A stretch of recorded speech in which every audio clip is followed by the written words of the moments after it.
Hey, Steve, you had Kelly Oubre, I believe, start on LeBron James defensively the last time. What did you think about how he did against LeBron the first time, and are you comfortable with that matchup going into this game? Well, Kelly will see plenty of LeBron tonight as well. So will Andrew. So will Draymond.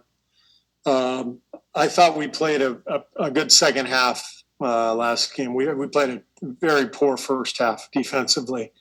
The first game against the Lakers, I think we gave up 64 points in the first half, and we were fast asleep. So we're going to have to be much more on our toes tonight and not get lost in transition, not get let people back cut us, that sort of thing. And obviously, with Schroeder back, it definitely makes the job more difficult. But we're in a much better place now than we were the first time we came to this building. So hopefully we'll come out and put forth a good effort.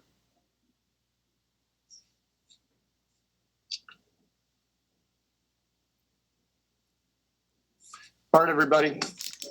We'll see you after the game. Kyle? Hey, Frank. I know that the last time you played the Warriors in many respects feels like a million years ago, but is there any aspect of your pregame that said, hey, last time out, like we gave up a huge lead on our home floor, like let's show something different this time? Is there any aspect to your pregame that touches on that? Well, they stole one from us here. So, obviously we want to get them back for it. Other than that, it's focused on what we have to do to get a win. But we did talk about already the fact that they stole one from us last time we were here. Dan? Yes. Hey, Frank. I don't think we've talked to you about at least not in depth, about the decision to go with Markieff instead of Kyle, assuming that are you guys doing that again tonight? We are. Okay. What went into that decision? And then Kyle, at least offensively, scoring, has struggled these last two games coming off the bench. How has he kind of handled this sort of yo-yoing of in and out of that lineup this year? Yeah, well Kyle's role, he knows his role doesn't change whether he starts or coming off the bench. We want him to be aggressive scoring the ball, crashing, but also more importantly than aggressive scoring, aggressive reading. We want him to be in attack mode and take good shots.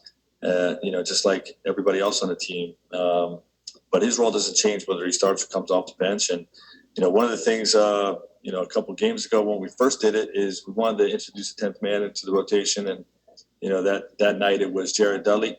And to get Jared Dudley in there, we didn't like playing him and Keith together. So it was as simple as just putting Keith in the starting lineup so we can introduce a 10th man into the rotation, to lighten the load on some of the guys that have played heavy minutes against in the overtime game prior, but I like what Keith brings to the table. I mean, we when Anthony went down, our first look was, to play with Kuz in there and Bron sort of defending the 4-man.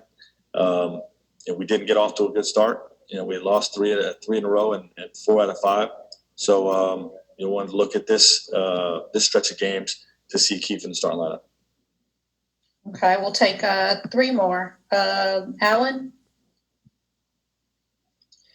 Coach, just curious on the second half, the way you guys play defense against Portland, how much does that typically fuel the offensive side? And is that very normal? Typically when you have a good defensive half or a good defensive game, it fuels on the offensive side as well.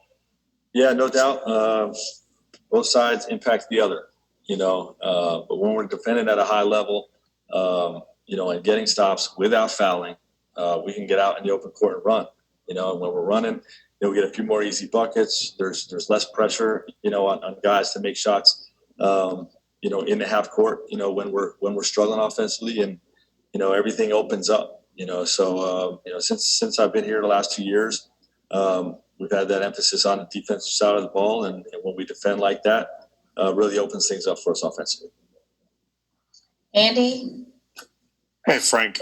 Talen's now been in the rotation long enough that he's at a place where he's going to be on scouting reports. Teams are really going to be accounting for him, and that's always an interesting part of a young player's development. What have you guys talked with him about in terms of that process, how to go about adjusting for teams keying on him more?